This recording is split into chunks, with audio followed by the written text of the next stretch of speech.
पहले हमास, फिर हिजबुल्लाह, इसके बाद हूथी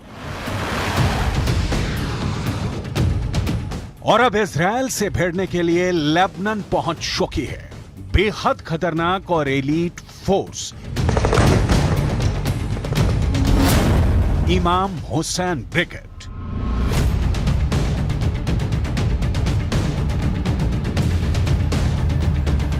इजराइल के सैनिक 24 घंटे हर सेकंड आंखों में तेल डालकर इजराइल और लेबनान की बॉर्डर की सुरक्षा कर रहे हैं। और ऐसे वक्त में इजराइल को एक बड़ी खबर मिली है।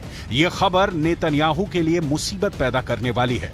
इमाम हुसैन ब्रिगेड को सीरिया से लेबनान में शिफ्ट किया जा चुका है और लेबनान के अंदर इस वक्त इमाम हुसैन ब्रिगेड को मौजूद बताया जा रहा है।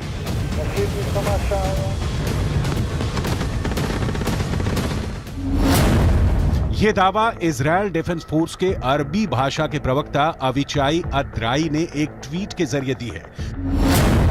ट्वीट में लिखा गया है कि हाल के हफ्तों में इजराइल के खिलाफ हिजबुल्लाह के बुरी तरह से फेल होने के बाद अब इमाम हुसैन ब्रिगेड सीरिया से लेबनान आ गई है और इसका लीडर जुल्फिकार है।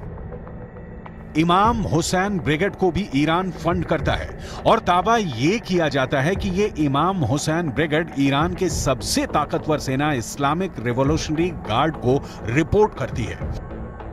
इमाम हुसैन ब्रिगेड का सीधे लेबनान में पहुंचना गुरुवार को लेबनान से एक बार में लगातार 19 हमले और फिर शुक्रवार को हिजबुल्लाह के चीफ नसरुल्लाह की फायर ब्रांड स्पीच से साफ है कि मिडिल ईस्ट में अमेरिका और इजराइल के लिए खतरा बढ़ गया है।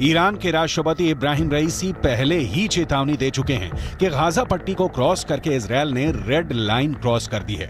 अगर गाजा पर ग्राउंड ऑपरेशन के दौरान हमास, फिलिस्तीन और हिजबुल्लाह ने एक साथ इजराइल पर हमला किया तो इनको रोकना इजराइल के लिए बहुत बड़ा चैलेंज बन जाएगा।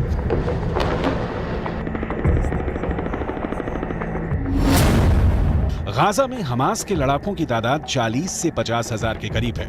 उत्तर की तरफ लेबनान में मिलिशिया हिजबुल्लाह की तादाद 1 लाख से ज्यादा है। इनके सामने इजराइल में एक्टिव और रिजर्व फोर्स मिलाकर 6 लाख से ज्यादा सैनिक हैं। ये आंकड़े बताते हैं कि इजराइल के पास 4 गुना ताकत है।